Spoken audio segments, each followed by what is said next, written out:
আসসালামু আলাইকুম। এই যে সুন্দরীটাকে দেখতেছেন, এটা সুন্দরী না, সুন্দর আলী। মূলত এটা ছেলে, মেয়ে না। সুন্দরী তো মেয়েদের নাম হয়। ও অনেক শান্তশিষ্ট, অনেক ভদ্র একটা বিড়াল। ওকে মূলত আমি বেশ কয়েকদিন আগে রেস্কিউ করি। রাত তখন প্রায় 2টা বাজে। কোনো একজন বিড়াল প্রেমী তিনি এটাকে আঘাত করে ময়লা ড্রেনে ফেলে দিয়েছিল। তারপরে আমি তাকে রেস্কিউ করি। রেস্কিউ করার পরে আমার বাসায় নিয়ে যাই। আমার বাসায় আর একটা বিড়াল আছে। তো তারপরে এটা যতটুকু চিকিৎসার প্রয়োজন ছিল, যতটুকু আমার দ্বারা সম্ভব হয়েছে আমি করেছি। আমিও আর্থিকভাবে খুব একটা সচ্ছল ব্যক্তি না। তো তারপরে আমি বাসায় তাকে রাখতে না পারার কারণটা হচ্ছে আমার ওইখানে আর একটা প্রাপ্তবয়স্ক বিড়াল আছে, ছেলে বিড়াল।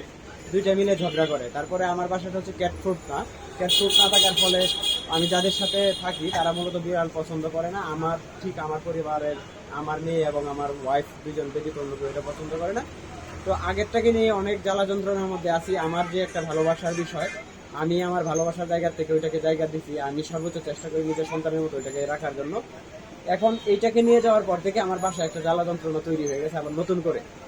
মানে একটা ওই ইসরায়েল ইরানের যে যুদ্ধ, এই যুদ্ধের একটা পরিস্থিতি তৈরি হয়েছে। তো আমি চাইবো আপনারা যারা বিড়াল প্রেমী রয়েছেন, যাদের বিড়াল পুষেন, যাদের বাসায় ক্যাট গ্রুপ রয়েছে, বিড়াল পোষার পূর্ব অভিজ্ঞতা রয়েছে, অথবা এখন বর্তমানে বাসায় যাদের বিড়াল রয়েছে, তারা চাইলে তাকে রেস্কিউ করতে পারেন, নিতে পারেন, পুষতে পারেন। তার বয়স আনুমানিক 3 মাস। দেশীয় বিড়ালের মধ্যে সর্বোচ্চ ভালো জাতের সেটা। সবচাইতে মজার বিষয় হচ্ছে যে একটা বিড়াল কেন নিবেন, মায়া মমত্ববোধ, ভালোবাসার যে বিষয়টা মিশুক প্রকৃতির হয়। এটা সর্বোচ্চ মিশুক প্রকৃতির একটা বিড়াল, কোনো রকম কোনো সন্দেহ নাই।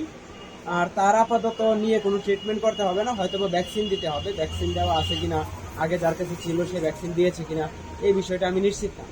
পাশাপাশি আর একটা বিষয় হচ্ছে, একটা বিড়াল পোষার জন্য দৈনিক যেই খরচের বিষয়টা থাকে, আমার যে ইনকাম বা আমি যতটুকু পারি ততটুকু দিয়ে 2টা বিড়াল পোষার মতো সাধ্য আমার নাই। যার ফলে আমি ইচ্ছে করলেও আমি এটাকে রাখতে পারবো না।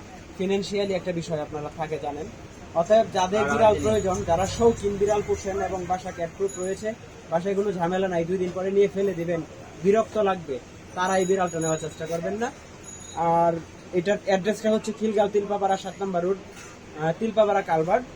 এখানে আসলে নিতে পারবেন, অথবা আমি যেখান থেকে কথা বলতেছি এখান থেকে 4-5 কিলোমিটারের মধ্যে যদি হয় আমি এটাকে পৌঁছে দিতে পারবো। ঠিক আছে, আল্লাহ হাফেজ।